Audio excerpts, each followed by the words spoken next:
Olá, povo de Deus, domingo, 15 de janeiro de 2023, segundo domingo, tempo comum. Nossa reflexão de hoje é a partir de Isaías 49, 3, 5, 6, 1 Coríntios 1, 1, 3 e João 1, 29, 34. O Senhor me diz: Tu és o meu servo Israel, em quem serei glorificado. E agora diz-me o Senhor, ele que me preparou desde o nascimento para ser seu servo, que eu recupere Jacó para ele e faça Israel unir-se a ele. Aos olhos do Senhor, esta é minha glória. Disse ele: não basta seres meu servo para restaurar as tribos de Jacó e reconduzir os remanescentes de Israel. Eu te farei luz das nações, para que minha salvação chegue até os confins da terra. É claro que há uma descrição da própria vocação da parte do segundo Isaías, profeta do tempo do exílio da Babilônia, de maneira retrospectiva. Diante de sua missão junto aos exilados, ele se vê como chamado desde o ventre de sua mãe para tal incumbência. Isaías entende sua missão como daquele chamado por Deus para unificar Israel e fazer deste povo luz das nações. Como nosso texto de hoje faz parte do segundo cântico do servo de Javé, percebe-se de forma bem explícita que esse servo é Israel.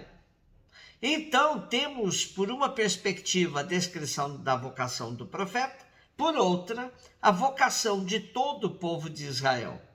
Relendo esse trecho de hoje à luz de Jesus Cristo, percebe-se que em Jesus tal profecia se concretiza, pois será ele a luz do mundo, e o Pai será glorificado nele, porque ele veio para fazer a vontade do Pai. 1 Coríntios 1, de 1 a 3. Paulo, chamado a ser apóstolo de Jesus Cristo por vontade de Deus, e o irmão Sóstenes, à igreja de Deus que está em Corinto, aos que foram santificados em Cristo Jesus, chamados a ser santos, junto com todos que em qualquer lugar invocam o nome de nosso Senhor Jesus Cristo, Senhor deles e nosso. Para vós, graça e paz da parte de Deus, nosso Pai, e do Senhor Jesus Cristo. O apóstolo ressalta outra dimensão da vocação: chamados a ser santos. De fato, todos somos chamados a ser santos. Este é o nosso horizonte. Temos hoje os 3 primeiros versículos da primeira carta de Paulo aos cristãos de Corinto, que será o livro destacado nos próximos 6 domingos de nossa liturgia. Os cristãos de Corinto receberam com entusiasmo o anúncio da Boa Nova. Bem diferente dos habitantes de Atenas, de onde Paulo vinha após uma missão não muito bem sucedida. Paulo ficou por lá cerca de 18 meses, nos anos 50 a 52, e começou a trabalhar em casa de Priscila e Áquila, um casal de judeu-cristãos. No sábado, usava da palavra na sinagoga, e com a chegada a Corinto de Silvano e Timóteo, Paulo consagrou-se inteiramente ao anúncio do evangelho, mas não tardou a entrar em conflito com os judeus e foi expulso da sinagoga. Como resultado da pregação de Paulo, nasceu a comunidade cristã de Corinto. A maior parte dos membros da comunidade eram de origem grega, embora em geral de condição humilde, mas também havia cristãos de origem hebraica. Tratava-se de uma comunidade forte e vigorosa, mas que mergulhava suas raízes em terreno adverso.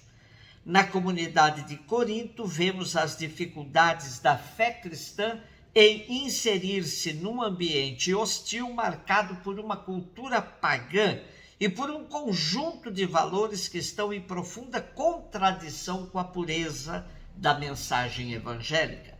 Nesse contexto, o apóstolo afirma com força: que os santificados em Cristo Jesus foram de fato chamados para essa santidade.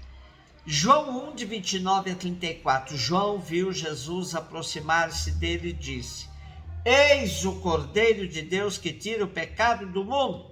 Dele é que eu disse, depois de mim veio um homem que passou à minha frente, porque existia antes de mim. Também eu não o conhecia, mas se eu vim batizar com água, foi para que ele fosse manifestado a Israel.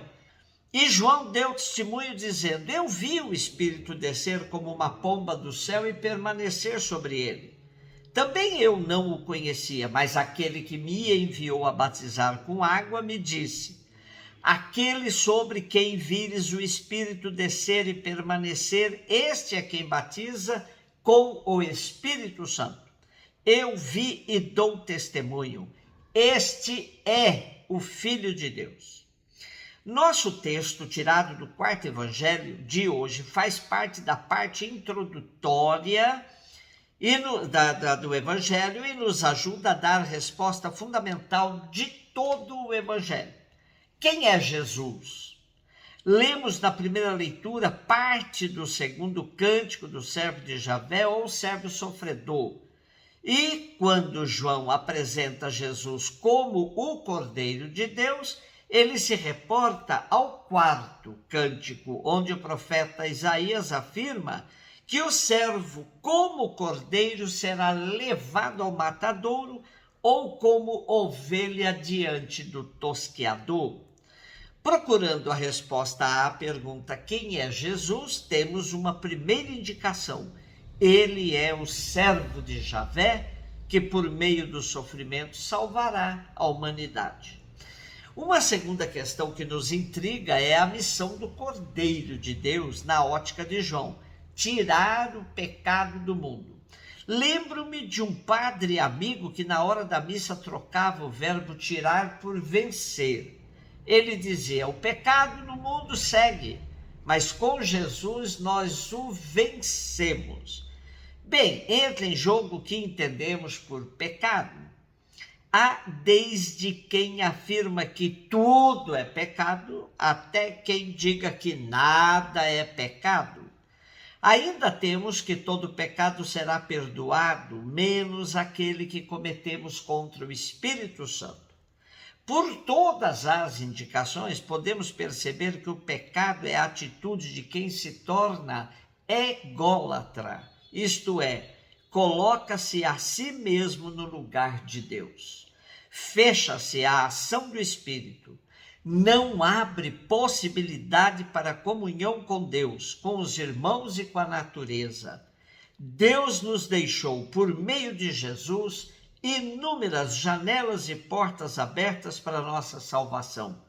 Mas há sempre o risco de ver todas essas possibilidades fechadas, porque nos fechamos em nós mesmos. Porém, o testemunho de João Batista começa com a definição de Jesus como Cordeiro de Deus. E na nossa perícope de hoje termina dizendo: este é o Filho de Deus. Se o batismo de João, que era com água, apontava para a necessidade de vencer todo o pecado do mundo, com a conversão, a metanoia, a mudança radical de vida, o batismo de Jesus era com o Espírito Santo. Este sempre acompanhou a obra criadora do Pai e esteve presente em toda a missão libertadora do Filho. Por isso, no Espírito, a missão de Jesus podia ser entendida como o caminho, a verdade e a vida. Caminho para todos os que fazem sua travessia na história, amando seus irmãos e construindo um mundo restaurado, a exemplo do paraíso perdido. Verdade, porque onde está o Espírito Santo não existe mentira, falsidade.